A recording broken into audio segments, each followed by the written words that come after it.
New Thought Media Network. We are a global broadcast network of positive music, media, and entertainment, inspiring humanity's evolution along the journey of enlightenment and creating a world of love, peace, empowerment, and prosperity for all. New Thought Media Network. Positively inspiring. New Thought Media Network is proud to present New Thought's Roots and Branches with Reverend Dr. Ruth Miller. Join us every Tuesday at 4 p.m. Mountain Time. Tune in live or watch anytime on our YouTube channel. Discover the rich history of New Thought and its impact on modern spirituality. Join Reverend Dr. Ruth Miller as she shares insights, stories, and teachings that inspire and uplift. Experience deep insights and transformative teachings that connect you to the roots of New Thought.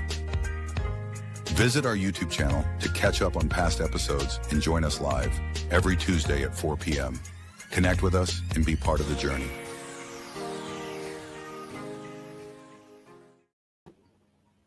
Hello there, I am Ruth Miller, and this is New Thoughts, Roots, and Branches.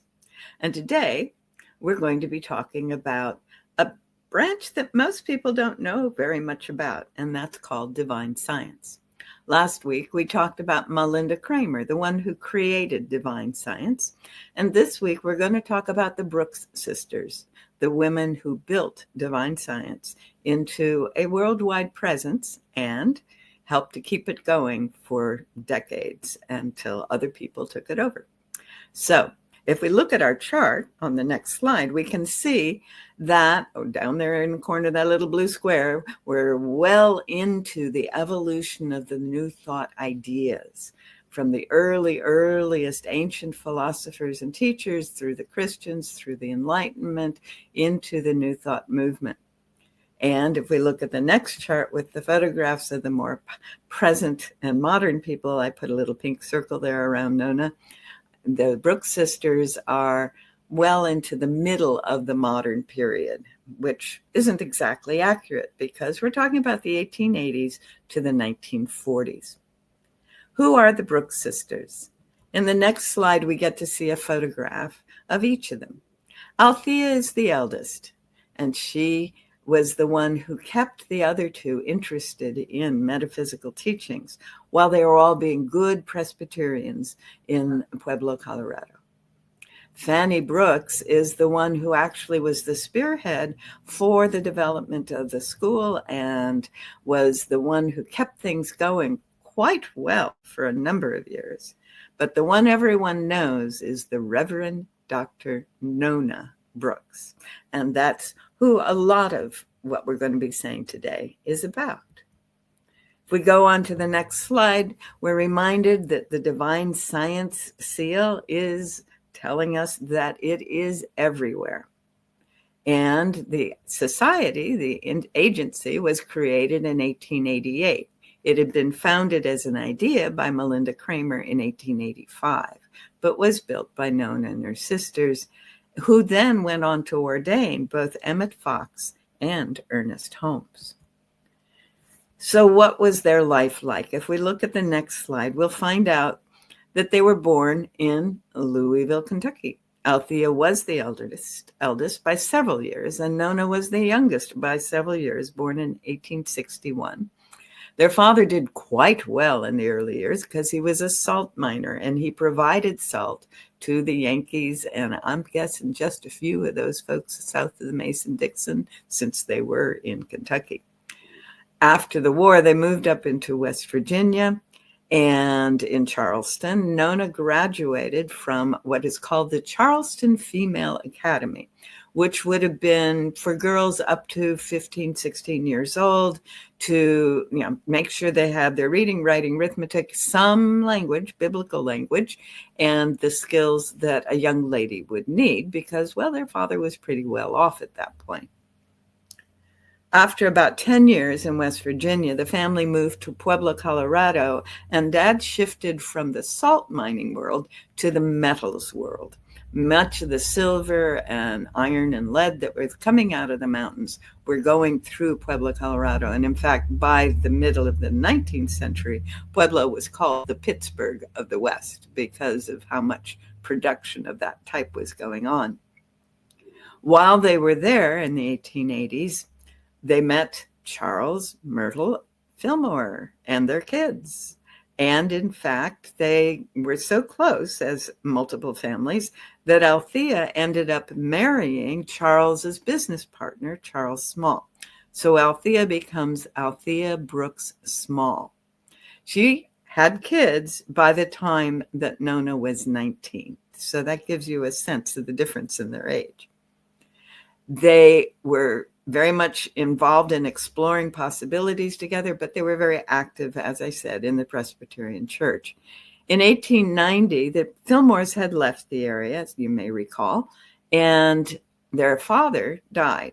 Now, Nona was still a teenager at this point, and it was a difficult time because she had begun to be quite ill. She was having some problem with the throat that she called later an infection, but some reports say was probably cancer. So if we look at the next slide, we find that there was a diagnosis of some incurable disease. She'd been through all kinds of treatments. How many times do we hear this story in association with the founding of New Thought? Huh? And the doctors gave up on her. But in 1887, one of the neighbors, a woman who's actually quite well known in the history of Pueblo, Colorado, a woman named Kate Bingham, had received a similar diagnosis for a woman's problem. And she'd got on a train to Chicago and had been referred to Emma Curtis Hopkins, where she spent several weeks, went through the 12 lessons, and came back totally cured. And part of what she was told and took up, the word was, if you want to maintain this, you need to teach it. So Kate contacted all the women that she knew in the town of Pueblo, especially those poor Brooks sisters, and made sure that they were invited to her first teaching of the first class in Pueblo. Althea was delighted. Here was an opportunity for the girls to actually get teachings from Emma Curtis Hopkins, whom she had learned through Charles Small from the Fillmores, was very important stuff. So she made it a point to make sure that Fannie and Nona showed up for those lessons. Althea had children and she wasn't able to take that time at that point in her life. So Kate Bingham returns, she starts teaching Emma, and it's an amazing, amazing experience. In the next page, in the next slide, we get to see that the way that Kate was teaching it was exactly the way those early class lessons that Emma Hopkins had printed were put out there. And that third lesson is affirmations. The first is the foundation. What is the nature of the divine? What is our relationship with the divine? And all power is all good. Good is omniscient, omnipresent, and omnipotent, right? And in the second lesson that these girls learned, it was how to begin to negate the power of anything else, right? So one of the things Emma teaches and that Kate taught very clearly was fill your mind with these ideas. Fill your mind over and over and over again. Right? Let there be no other thought in your mind. So I imagine the girls as they're feeding the chickens, making the beds, cooking meals, whatever it is they're doing, working in the garden, walking to and fro, watching them and listening to them saying these words over and over again. My good is my health. My health is God. God is omnipotent, omnipresent, omniscient. My good is my strength. Just saying those things over and over again. And then when they get into lesson 2, saying there is no power of evil. Sin has no power. There is no reality to matter except as spirit, and so on. Adding that into my good is my God over and over and over again for the week. Well, they come into the third lesson. The way the third lesson is structured, it's taking those initial concepts from lesson 1 and making specific affirmations about them. And on the third lesson, something amazing happened for Nona. Now, this wasn't the first time she'd experienced something like this. There was a point when they were moving from Kentucky to West Virginia where Nona was feeling unhappy about leaving the space in Kentucky because it was a beautiful, beautiful space. And she was in the yard. She was 10 years old. And she was thinking how sad it would be to leave it, but how much she loved it. And as she was sitting in how much she loved it, she felt the whole yard, that everything around her, become filled with light. And she felt loved and cared for. And she doesn't know how long that lasted. But that experience when she was 10 was something that led to the experience now when she's 18 or 19, sitting in this third lesson in this classroom with Mrs. Bingham and these other students, these other women from the town. She's hearing Mrs. Bingham say, and now the affirmations. And one of the early affirmations, I think it's the third one that Emma produces, is, I live and move and have my being in God, the omnipotent good. And as Mrs. Bingham read that affirmation, the room turned into light. Nona experienced that same light in the room that she had experienced as a child in the garden.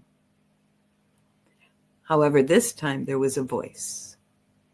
And the voice is, what is it that you will? Not want, not need, but what do you will? I think that's pretty important. And she said, I will to be healed. Now, we need to understand that a problem in her throat was keeping her from being able to swallow. So she was slowly starving to death. There wasn't much of Nona at that point in her life. I will to be healed.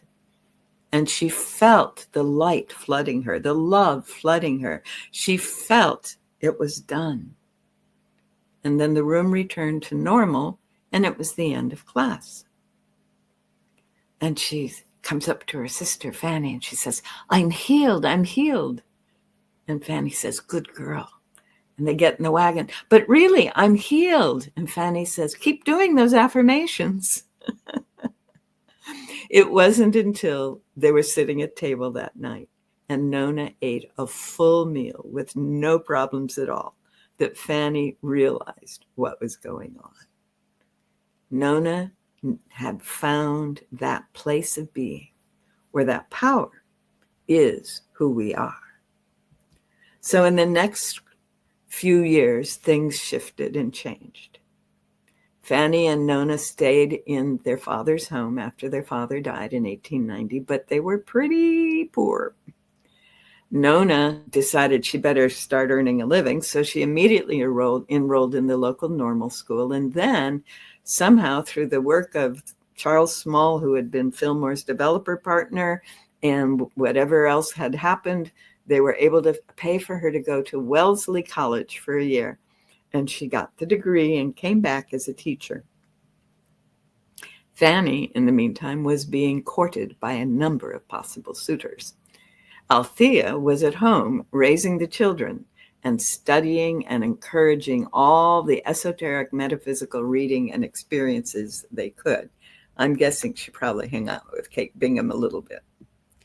So Nona came back from her college year and became a teacher. But in the middle of all of that, I got my slides out of order here. I'm apologetic here.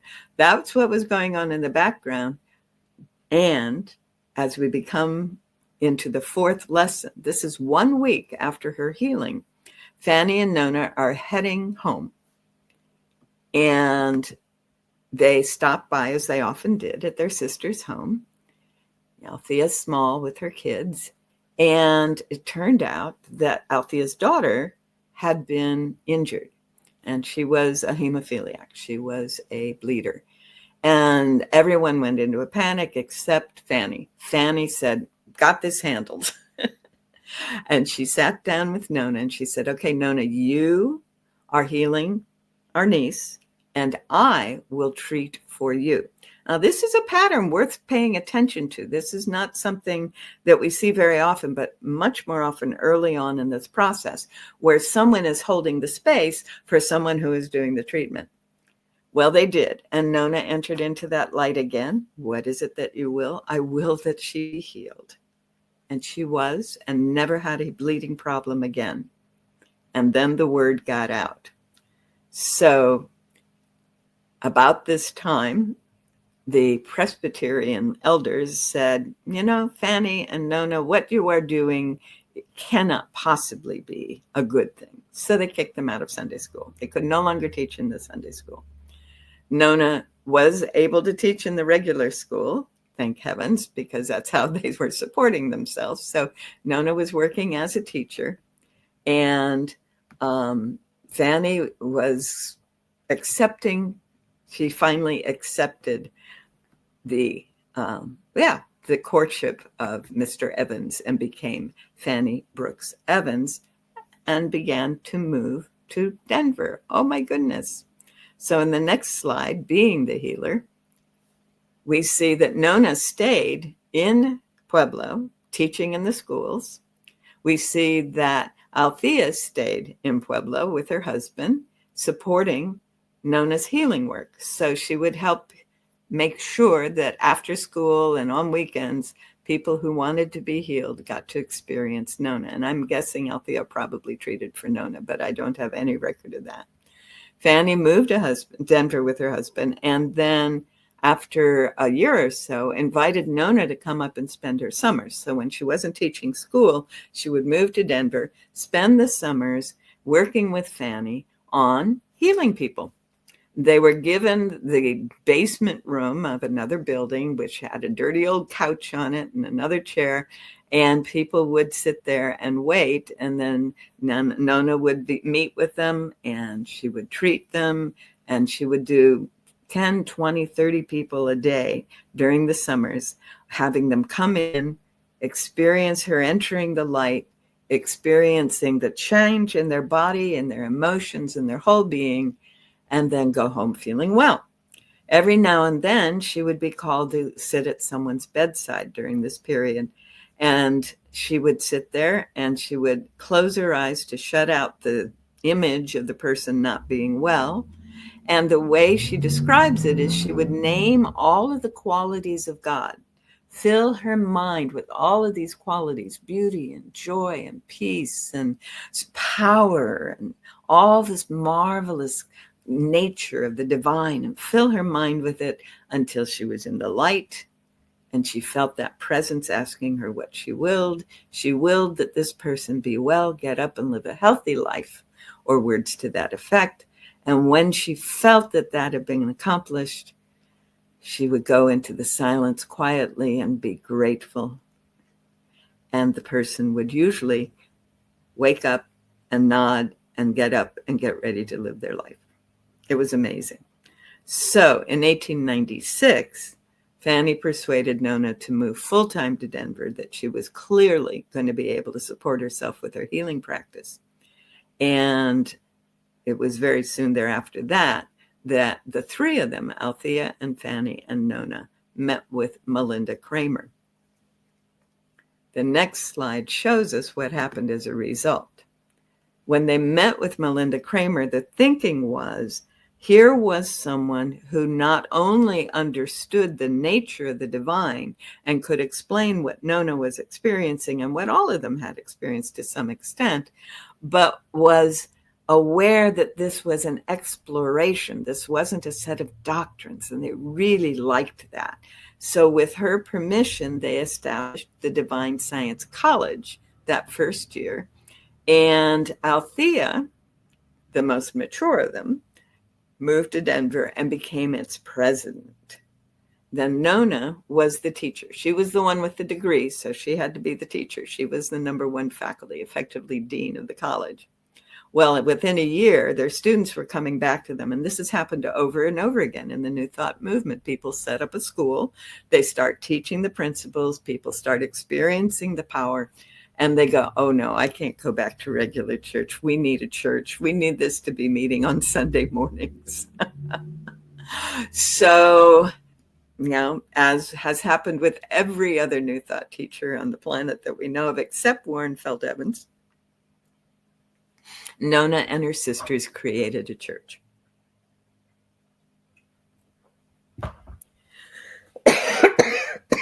Excuse me.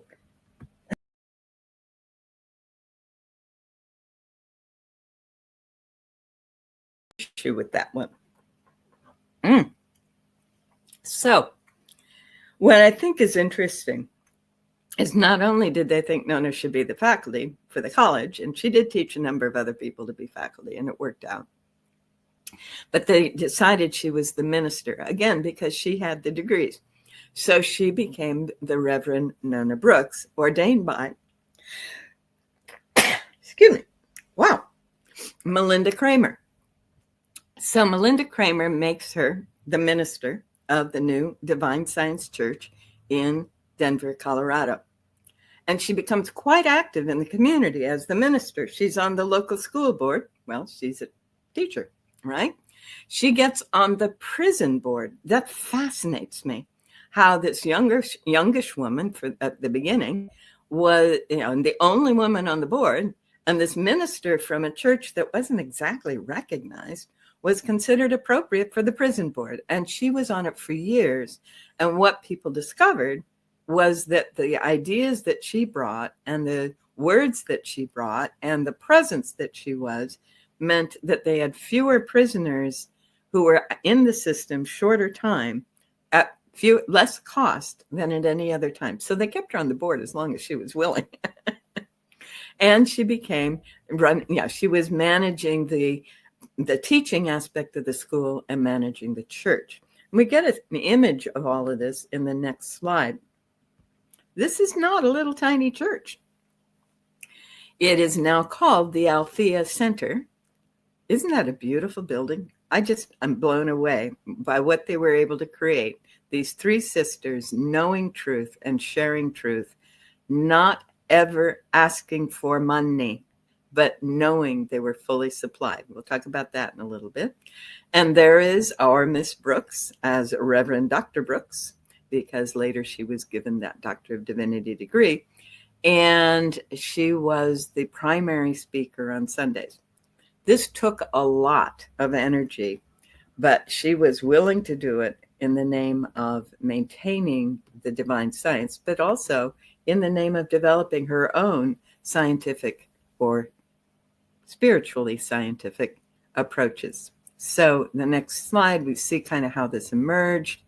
They formed the church in 1899, the college, and then Althea passed in 1906, which is interesting. That's the year Melinda Kramer passed. So both of Nona's elders in the movement, Althea and Melinda, have passed at this point.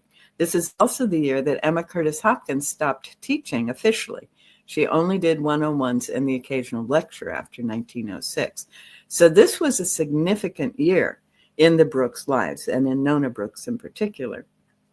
We come up over the next few years, and Fannie, who had been running the school after Althea was gone, passed over. So now Nona is the church and the school. She has trained many people. Fannie has trained many people. There are lots of people in the system, and they always turn to her for how do we get through this? She is the support person as far as they're concerned. Well, just before World War I came to happen, some of the people that showed up were offering their services. And one of the things about being in a church, as opposed to being in a business, is you don't get to screen who shows up. You take who comes. And a guy showed up during this time prior to World War I, who seemed to be absolutely fabulous. He was charming. He had the right language. He was willing to take on all kinds of interesting things that needed to be done. But it turned out he wasn't exactly honest. And things started turning up missing or inappropriately handled. And this was very hard for Nona. She'd never had this kind of experience in her life. Fannie and Althea had been handling so much of the administrative details that she began to realize that she was, she had to do something here. So initially, she did what she always did. She treated. And what she got was, in some ways, a null response. There was almost nothing there. But in another way, it was clear guidance that she needed to deal with this at the human level rather than at the spiritual level. So she finally sat down with the guy and she said, I have to let you go. I understand that you have issues here, and they're not issues we can have in our organization. It was very hard. She really, really, really didn't want to do that.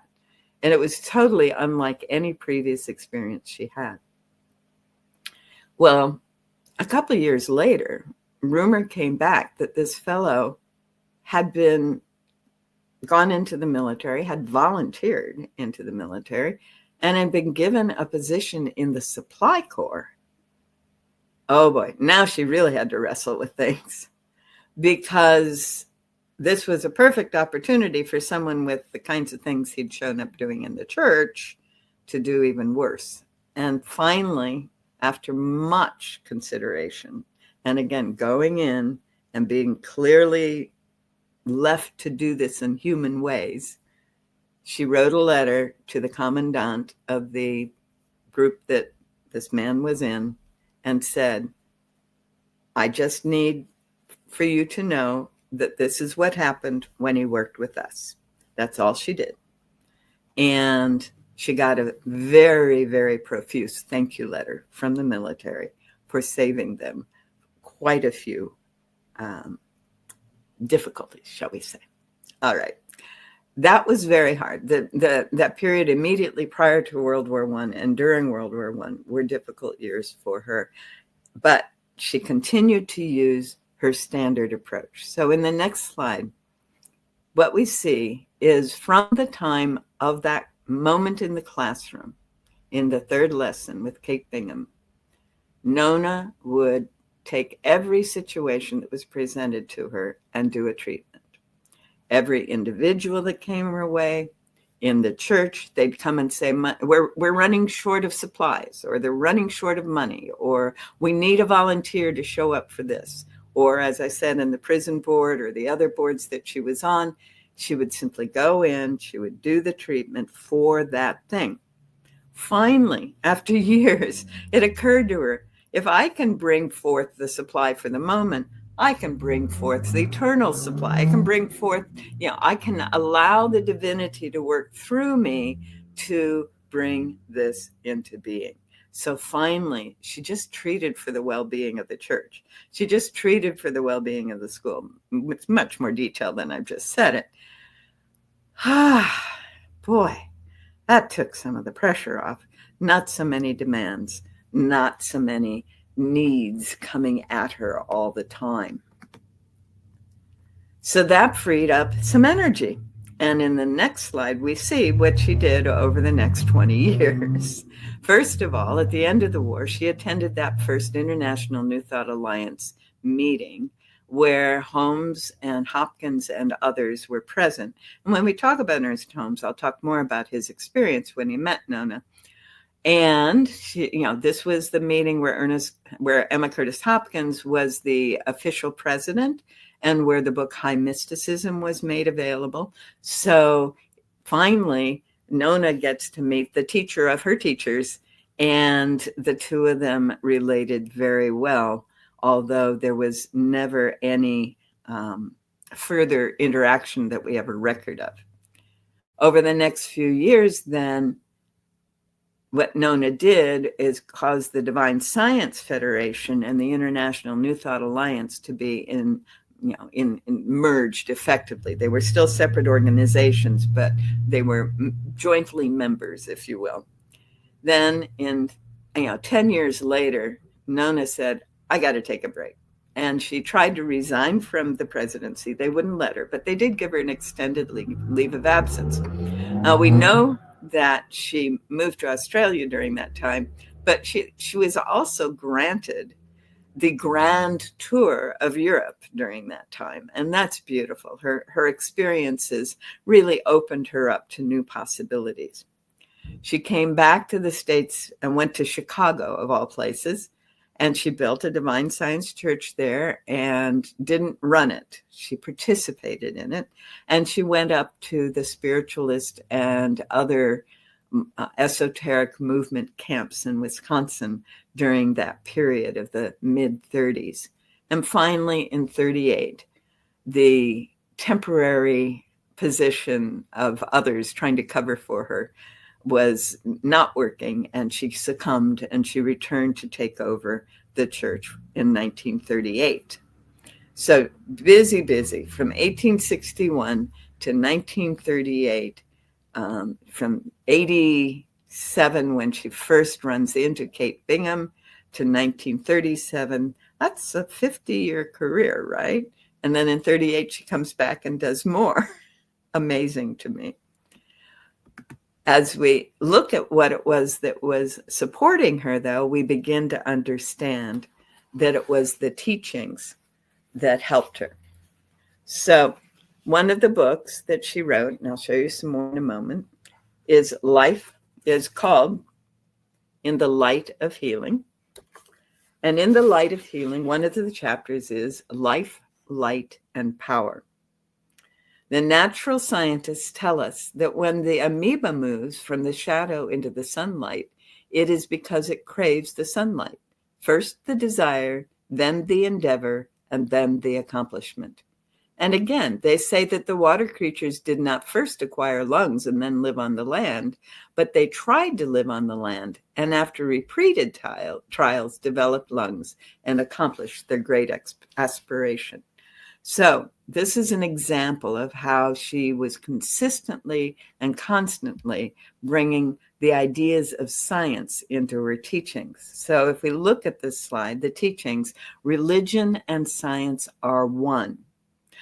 For a person like myself who grew up planning to be a scientist, was a future scientist of America in high school, getting grants and so on all the way through, but had always felt this deep spiritual hunger and connection, finding someone who understood that was wonderful. So this is the teachings of the divine science. So closely linked are the spiritual and the metaphysical. So united are religion and science, that those who are drawn by the appeal of science eventually find themselves religious in the truest sense. And those of you who are familiar with the history of this may recall that Francis Bacon and then later the physicist Richard Feynman have both said, you give someone a taste of the sciences and they will give up all thoughts of God, but have them drain the cup to the full and they know that God is. And even Carl Jung, when he was asked in the late 50s on a Life magazine interview that you can get on YouTube if you want to listen to it, the interviewer says, and so do you believe in God still? Because of course they all did when he was growing up. And he looks at him, takes a deep breath, and he says, no, I know. This is not a blind belief. When we do this work, we come into that place, right?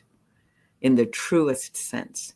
And then she says, they say, all of divine science says, based on what Nona taught, those who think they want only the religious develop into scientific thinkers.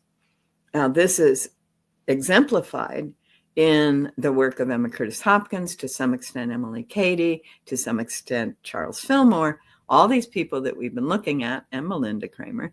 We develop the logical reasoning to support our understanding.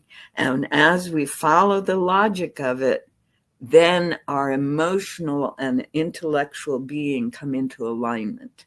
And that's what happens when we follow what was known in this world as divine science. We look at some of their writings. We see in the next slide a couple of examples. We see in the next slide that Nona's books are available all in one volume if you want to get that. That's the Nona Brooks collection. And most of them are sermons that have been collected, much as most of the Charles Fillmore books are sermons that have been collected. This little journal over on the side, the pale thing there, was their monthly journal that went out for years and then has been replaced by a journal called Harmony, put out by the Divine Science Federation. And all of the movements, started with journals. They had their journal out within a year of establishing the school and the church. And this journal is always some combination of someone in the movement saying, these are our teachings, someone saying, this was my experience as I began to do this work, someone saying, this is what the work is, and then people listing their availability as teachers or as healers, or having books that are published, or they're going to be speaking somewhere. So that's what those journals were, and all of the different movements have them and had them from the beginning. The other book, the yellow and green book, is Fannie's version of divine science. We all know about Nona. Not all of us know that Fannie Brooks Small was pretty powerful in her own right. And she did some marvelous readings and writings. So you might want to take a look at those. My understanding is most of her writing came out of the journal. She was writing for the journal, and then those got turned into books. In the next slide, we'll get to see some more of these books. These are the one I was reading from, the Nona Brooks, In the Light of Healing. The other one is obviously a much more recent edition of one of her books called Mysteries. Again, these are her sermons compiled into books. Oh my goodness. So one of the things you might want to know is that the primary biography for Nona Brooks is Powerful is the Light. And this is the biography that was given to me when I was first trying to understand who this woman was and what they were doing. And in Powerful is the Light, we hear a lot of these stories. And then we also get a lot of details. For example, there's this wonderful story about on a streetcar. This is in Powerful is the Light. I've been healed. And where Nona is talking about her experience going home. They have been told to repeat phrases concerning health and healing, so Althea merely nodded at her sister brightly and said, yes, of course, and then added, we'll just about make it in time for our streetcar. But sister, Nona repeated, I've been healed. Yes, yes, of course, agreed Althea. Come, let's hurry. I mean, that's the kind of thing that was going on at that moment in their experience. Later in the book, we get all the world will be healed. And Althea treated her without result. Okay, so let me get where we are on all of this. Everybody in the world was going to be healed. That was the picture that possessed Nona those first few months after her own healing.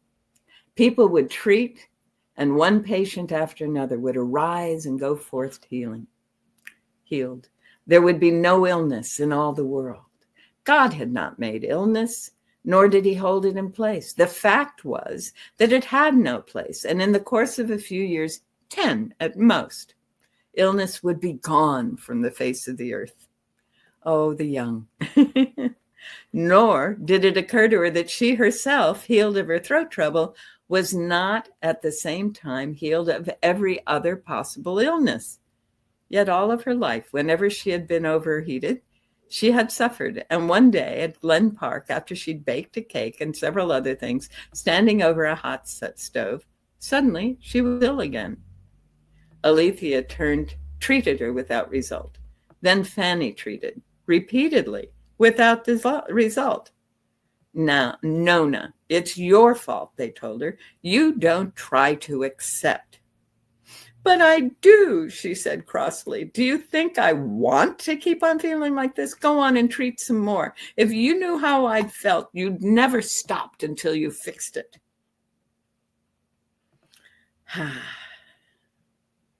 So their mother said little, but she looked with amazement and extreme disfavor on this talk of treatments, this making of statements about God and health. She didn't understand it. She never would. She never wanted to. She only hoped they would stop before everyone would start thinking her family was queer. So what we're seeing there is that initial stage in everybody's process where we think we've got it, but whoops, we don't. We don't quite have it. And often the reason we don't have it is because we were surrounded by, enfolded in, embedded in a different set of ideas and possibilities. So at one point, Ben James, the husband of Fannie, said, if a customer complains, Ben never seems to think that the customer may have reason to complain. One of the guys pointed out, the customer may not be always right, but there must be some right on his side. All right. For a few years, this issue that Ben had of never understanding that the customer was right, even when he didn't seem like it should be. For a few years, he went into fire insurance, but at last he returned to the business he knew best, not as a rival, but as a manufacturer's agent. And everybody thought that he was causing a problem. So what Nona learned how to do was to treat. So this is the level of detail we get in this book, Powerful is the Light. To Nona, living with these families, the years seemed to rush past. Each day was filled to the brim with demands on her time and attention, interviews, treatments, lectures, lessons, committee meetings, calls, 1,000 details. For years, her greatest problem continued to be money. There were constant needs for the church, constant needs for herself, always she treated, and always the needs were met. But no sooner was one need cared for than another had risen, until sometimes it seemed to her that the more she treated, the faster the new needs came. Bingo. It was becoming a question of finding enough time in all 24 hours of the day to treat and do her other work. Finally, now I have no idea how this set of words is documented, but this is, quote, surely the laborer is worthy of his hire, Nona thought. I'm spending too much valuable time treating for such petty things. If I could only meet it at once and for all. And she determined secretly to do that. She set about it with a definite plan. Now, I told you she figured out that she could treat for the whole, not just for the individual things. She set about it with a definite plan. Each day she treated as before for whatever immediate needs there were. But also, no matter how many demands were made upon her, she took additional time to treat for permanent, all-time supply of everything. Once, standing at her window, looking out upon the treetops, she thought, why, life just doesn't say just so many leaves to the tree and so many leaves to this bush, or there won't be enough leaves to go around, right? Life abounds. It can have as much life as it has of life within itself. I am one with life. I too abound. I abound. I abound. She said in her treating mode, I live in a universe that abounds. It shares itself with me, for I am a child of God, his direct expression. And so as she began to work with this, she began to develop all through her life. We see her developing her ideas, understanding more and more fully what it is that we are and can be experiencing. We passed one slide, and that is that she actually did pass on in 1943. In her sleep, she never had problems with food again. And she never had problems with that illness that she had overcome briefly, not briefly, but completely. She never had any of those other illnesses that I referred to when she had been cooking in the kitchen. Her gravestone is there in Denver, in the primary cemetery there. And she continues to teach many, many, many people through all the people that she taught. And there we have the Brooks sisters, the primary builders of divine science. Thank you so much for joining me today. I hope you learned something wonderful. Have a good time.